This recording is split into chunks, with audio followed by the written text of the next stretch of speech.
everybody, my name is Rachel and welcome to my weekly wrap-up of September 6th, 2015. As you might be able to tell, I just woke up, so we'll see how good I am at filming like 20 minutes after I wake up.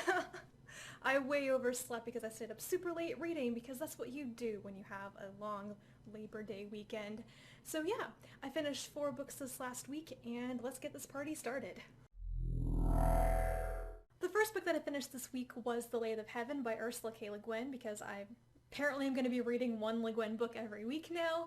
This is not my favorite Le Guin book, but I'm going to do a separate review video about it because I do have things to say about it, enough to put it in a separate video. The premise is interesting, but I also didn't love it all that much.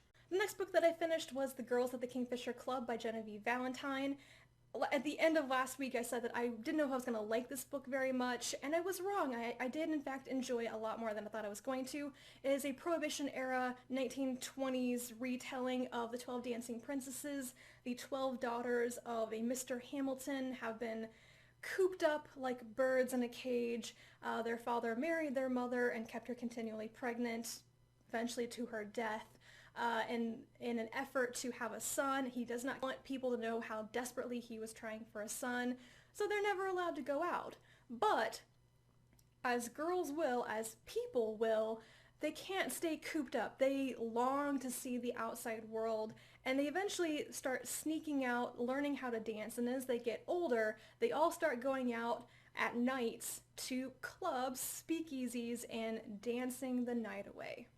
Then, at the very beginning of this book, Mr. Hamilton starts to suspect that something is up, that his daughters are defying him in some way, and he tells the oldest daughter, Jo, or the general, that he is going to marry the girls off one by one, which is a scary prospect because they know that whoever their father picks for them to marry will be just like him, and they will just move from one cage to another. And the book is then about how they fight back against this, how they try to take control of their lives and escape their father and support themselves. At first, these girls seem like they are helpless, that they have no resources, that they could not in any way support themselves, they could not leave this home and escape their father.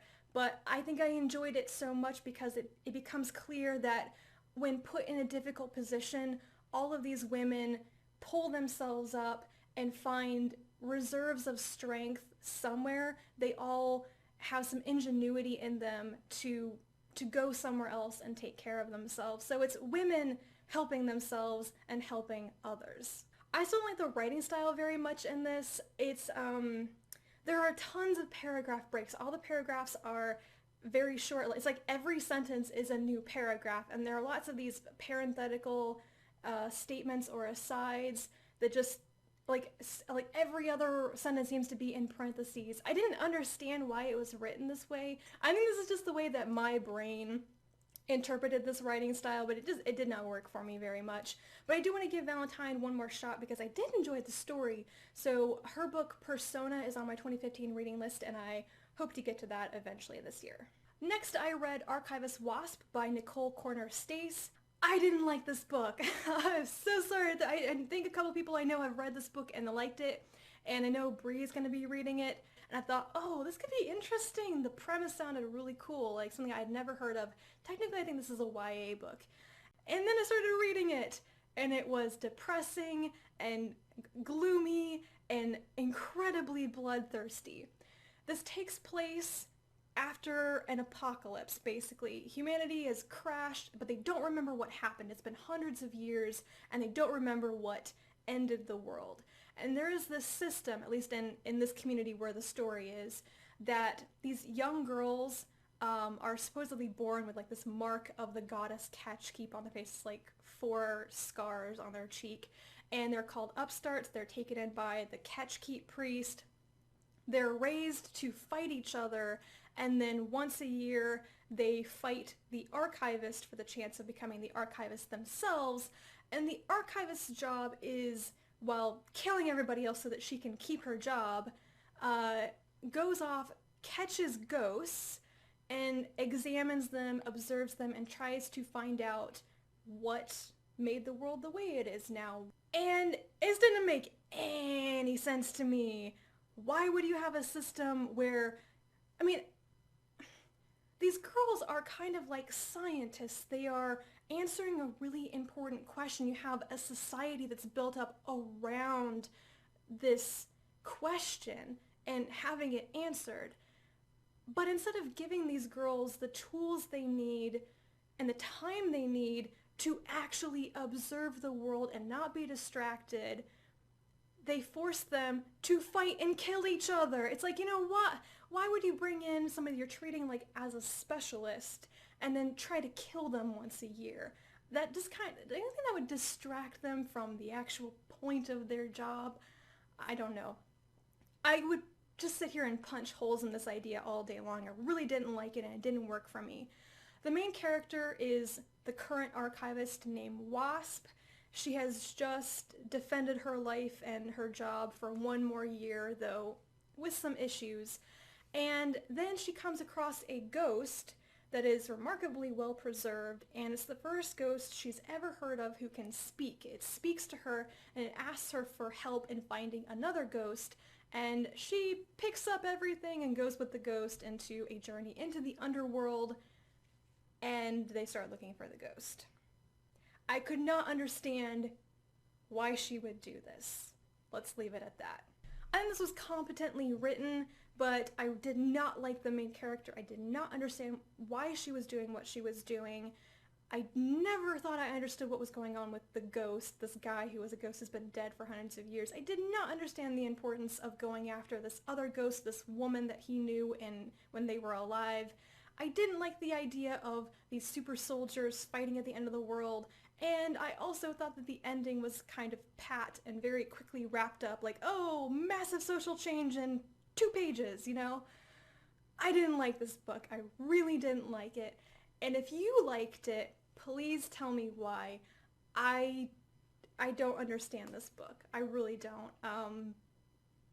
Yeah. The last thing that I read, which I actually listened to on audiobook, but I have the physical copy here, is Starship Troopers by Robert A. Heinlein. This is a famous science fiction classic from 1959. This follows a young man named Juan Rico who joins the Federal Service and becomes a part of the mobile infantry, and the book is the making of a soldier. It follows him from, his reasons for joining up, through boot camp, all about how he and other men are trained, how their big mecha suits work, and then eventually a war breaks out with an alien species and he has to go off and jump down on planets and cause mayhem. And as an audiobook, listening to him talking, it worked really well. In fact, I think I liked the book more because I listened to it than if I had read it. I also think that by listening to it, a lot more the colloquialisms, which are a bit dated, worked a lot better. It was kind of like listening to an old-timey movie in the background almost, and it worked really well for that. But I felt strangely like the point of this book really wasn't to tell a story, but rather to just go on these moralistic debates about soldiers and war and, federal service before you can vote, which can be a very interesting debate, but I felt like there really wasn't a story so much. It's just taking this one guy and using his experience to preach at you about how soldiers are great and the army is great and war is necessary and let's go kill some aliens and then explaining why all this is okay philosophically, intellectually, and so on. I didn't like that very much. I'm not sure that I would super agree with Heinlein's political beliefs, I want to say, but it wasn't offensive by any means. And I think that younger readers, if you read this book when you were a teenager, I bet this is the best thing ever. It's quite exciting in a way, especially I think for young boys who are interested in the idea of soldiers and how they're G.I. Joes and so on. This would be really cool. I'm not the target audience. Though, however, I think it's very interesting how women are presented in the story. It's a very masculine story. It's a real manly man story in some cases. I mean, soldiers getting dirty, running around, shooting things up. It's super manly. It's all about boys becoming men. But there are actually women in the background. It's stated that women can sign up for federal service too, and they make really good pilots. And Yeah, there are some instances where guys are like, oh, we miss women, we've been at boot camp, and, you know, ladies, they're so pretty, I go back to the city, and I'm staring and practically drooling. But I didn't feel like women were super objectified, and one of the women, Carmen, who becomes a pilot, she's introduced right away as like she's a math genius, she's a whiz, she's really smart, and everybody knows right away she's gonna do really well. And then it's directly contrasted with Rico, who is not good at math, and he struggles with math throughout the entire story. I thought that was a really nice detail about women, but if you do dig deeper into how sometimes women talk, like Rico's mother, it feels dated. I don't want to say it feels wrong, it just feels dated. You know this is not a modern science fiction novel. So if you're interested in reading science fiction classics and you want to read Heinlein, I guess this is a pretty decent one to pick up, but I think it is way more about the joys of the army or whatever, rather than a real story, a real science fictional story. Okay, this is getting kind of long, so let's wrap up really quickly with what I'm currently reading. I have started this massive omnibus, Harris Serrano by Elizabeth Moon. It's a omnibus of the first 3 books in the series, and I am reading Hunting Party, the first book this coming week. I'm doing a read-along with Catherine from the Android's Conundrum. Chris, I think, is reading the first book with us, and Linnea. We're reading all 3 books in the month of September. I am reading Tales of Neveryon by Samuel R. Delany. This is a collection of 5 stories, actually. It's not one straight narrative, and I'm enjoying it for that. I read the first story yesterday, and it's the introduction of our main character, Gorgic, and I'm liking this. It's unusual. It's kind of like Delany's take on sword and sorcery type fantasy. And of course he is always doing interesting things with race and sexuality and stuff like that. So it's gonna be interesting. I'm not sure I'm going to like and agree with everything in it, but there you go. And on my Kindle, or whatever, it's my Kindle. I am reading North and South by Elizabeth Gaskell. I'm buddy reading this with Victoria, and I am enjoying this book so much, guys. I didn't think I was gonna like this so much, but you can put me right in the Margaret, Mr. Thornton fan club. I think that they are a better couple than Elizabeth Bennet and Mr. Darcy. I think they're a better couple than Jane and Mr. Rochester. I really am liking this book, and I can't wait to watch the miniseries. That's everything from me this week. I hope you are having an excellent weekend. If you are in the United States and you have the 3-day weekend, hope you're making the most of it.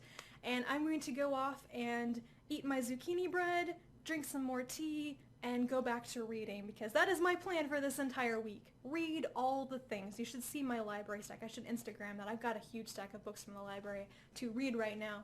So that's it for me. I will talk to you guys again later. Bye.